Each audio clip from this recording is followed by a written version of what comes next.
We have 15 minutes for questions. Do we see any questions? Any hands up? I noticed it's not like Sarah. it's just more of a comment.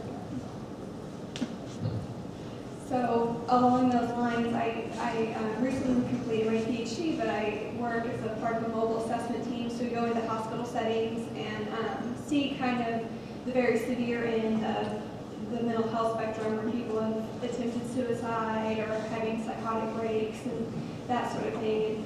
And as part of our assessment, we go through what kind of treatments and everything they tried before. And I can't tell you how many times we actually hear, well, I went to a therapist and this or that happened and I didn't like it, so I never went back. And then they end up in a hospital with,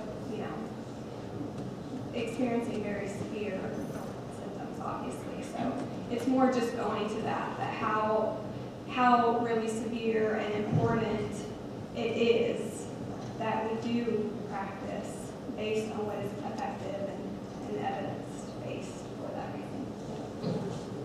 So thank you. Yes.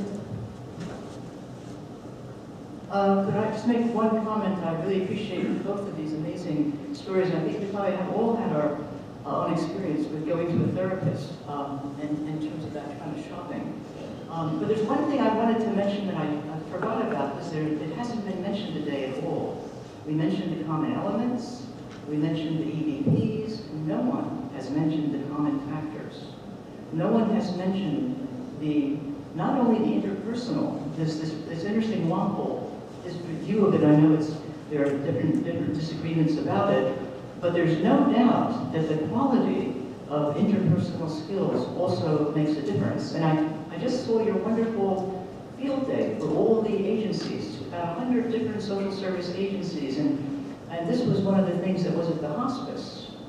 It's on their brochure. It says, quote, "I believe one single act of compassion can have a large impact." And I think that I would argue that the psychotherapy literature, and I'm not saying either or the EVPs at all, I'm saying and. I'm speculating that the person that I would most like to go to would be very informed about what is the evidentiary status of these methods, and I would hope they have really good empathic relating skills. And it makes a big difference in medicine, and it certainly makes a big difference in our work, and I wonder if we could do even a better job of that. So I'm going for the combo, not the either or. Other questions? Kind of out of left field here, but Jeff Jensen had an article 6-7 years ago in which he talked about the aging of the professoriate. I'm sorry, Jeff Jensen had an article, I forgot the journal, about 7 years ago. He spoke about the aging of the professoriate, as well as the fact that basically in the last 15 to 20 years, the number of MSW programs has essentially doubled or more. To what extent do you think this is a factor that we need to be discussing? That is left.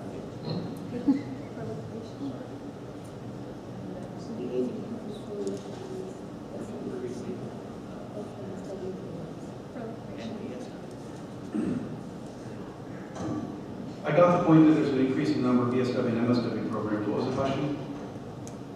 It's actually sort of twofold. They're in my mind related.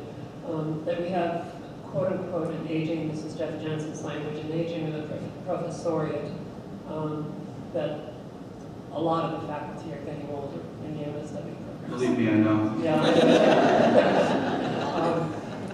But at the same time that that's happening, we're also got a doubling or more of the number of programs in the last 15 or so years. And I see these factors as interrelated. I'll just leave it at that, and I'm just wondering. You're saying that MSW the students make us get older? That might be good. I'm not dealing with today's. No, I think we're expanding the number of faculty. There are, because we're expanding the number of programs, who's coming in as those faculty? What are they teaching? To some extent, you spoke to this. To what extent are they informed about and able to discuss in the way in which we are handling here, right? I don't think that's happening in most MSW programs. I'm leading a study now, somebody may have gotten a survey of to what extent we're teaching EDPs focusing through the NIRM frameworks. We just got the raw data on that, and I had one quick look before I came. It definitely seems to suggest that the newer faculty, the junior faculty, and I don't think that's true here, but the junior faculty are teaching more of the EDPs, and this is quick and dirty look at the data, don't quote me, but the junior faculty, some of them are teaching more of the EDPs, but they're also relegating it in some programs to adjuncts and the more established faculty. Now we didn't ask age, we asked tenured or not, etc. Were less involved in teaching the EDPs. I just think there's something that we're not talking about in these 2 days that has to do with who are we and how do we develop our faculty. I guess that's the point, and just curious if you're thinking about that. I think he spoke some to yours. Well, I think that right now we're producing about 300, 310 doctorates a year in social work. And the last time I looked, only about a third to a half of them went into careers in academia. The rest went into something else. We're not replacing ourselves, given the growth of the programs, and that's a serious problem. So we're hiring more people with MSWs and doctorates in something else. We're hiring non-social workers to teach some of our classes too, which is not necessarily a bad thing, but we're not doing a good job of replicating ourselves. I wouldn't be surprised to find out that it's the younger generation that's teaching more in a consistent with a science-based orientation. I think it was the physicist Neil Bohr that talked about you never change the mind of the older generation, you gotta wait for them to die off. And I think that's a larger sociological phenomenon that we are going to experience here in social work too. And there'll be people chomping at my heels in a few years, and that's fine. That's just the way the profession evolves. I'm not worried about that. But frankly, if somebody has invested 30 years of their career in primal screen therapy, let's say, which, by the way, truly was invented by an MSW by the name of Arthur Janov. Did you know he was an MSW? Yeah, he got a PhD in psychology afterwards, but it was primal screen theory was invented by a social worker. So you've got the senior guy with primal screen therapy here, and the young Turk comes along and says, well, everything you've done for the last 30 years is completely bogus and wrong. You don't expect to get a good reception from the older guy. And you can maybe even see some distance between the two of them. And so we're facing an uphill battle on something like that. Let me say one thing about Patrick over here. I'm not his dad. I did help train his mother in her MSW curriculum. Pat was one of my doctoral students. I did not have a box in my office where he got shocked and reinforced. That was a joke. Sorry, but it's true. We have time for 2 more questions. With that, Hi. So, sorry, much worse.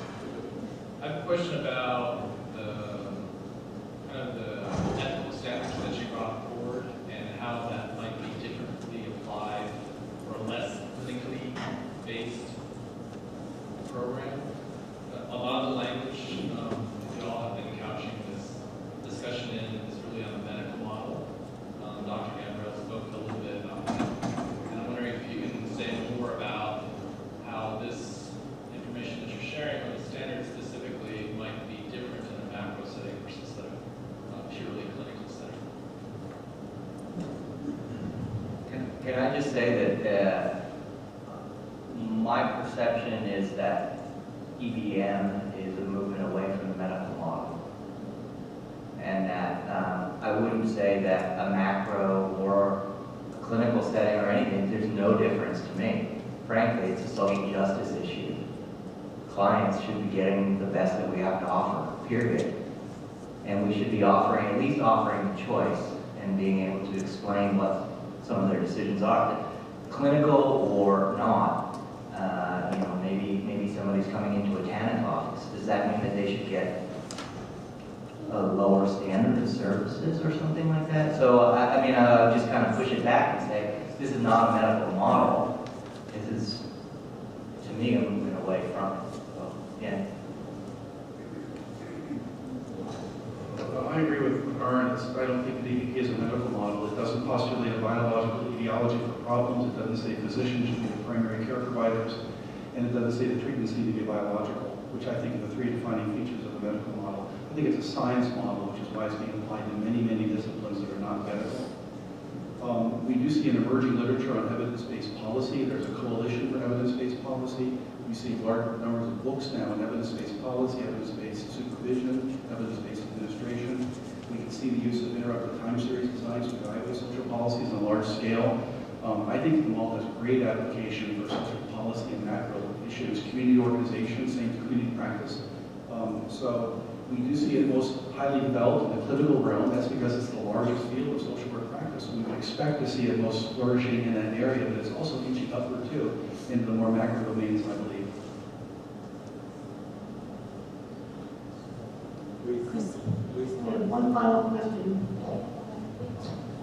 Thanks, Susan. Just a quick reaction to a previous comment. In our college, the tenure-earning faculty teach those courses, and I wonder the fact that many programs are relying on contingent faculty, how much of it has to do with Dr. Thayer's earlier comment about the number of faculty who are not licensed to practice. So I just wanted to throw that out there. But my real question is, I found the presentation very, very provocative. Dr. Thayer, very, very provocative. So I see where your son gets it. And, those of us that practice with minority communities, it's about the piece of client choice, work with clients who, for generations, have relied on and believe on alternative forms to Western evidence-based kinds of interventions. And I know you're not saying that we should just disregard that and do away with it, but I wonder how you reconcile down here in the Southwest, for example. For me, I'm from Puerto Rico and I trained in the Northeast as a psychologist, so coming to Texas, it was a little bit of a culture shock. But I've worked with clients and spoken with clients who do things like soladores, energy fields, kinds of things. We need to scratch the surface of whether they work or not, and most of us would be laughed out of NIH if we wrote a grant to look at some of those things. So how do you reconcile those things where client choice doesn't necessarily fit with what we know already works, or client choices along the lines of something that it might be very difficult to obtain evidence of how well it works or if it works?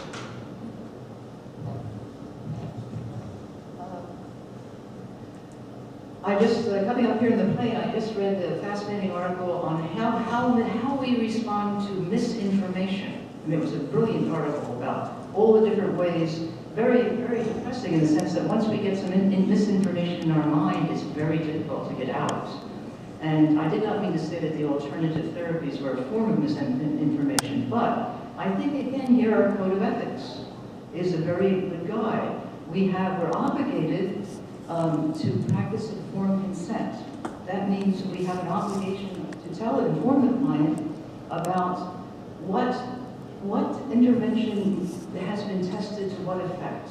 So let's say if there is a good intervention out there that has been tested, but we also have an obligation, and this goes back, I think, almost half a century ago to Jerome Frank, to put it within a worldview that makes sense to this person. Because if we don't, we're lost.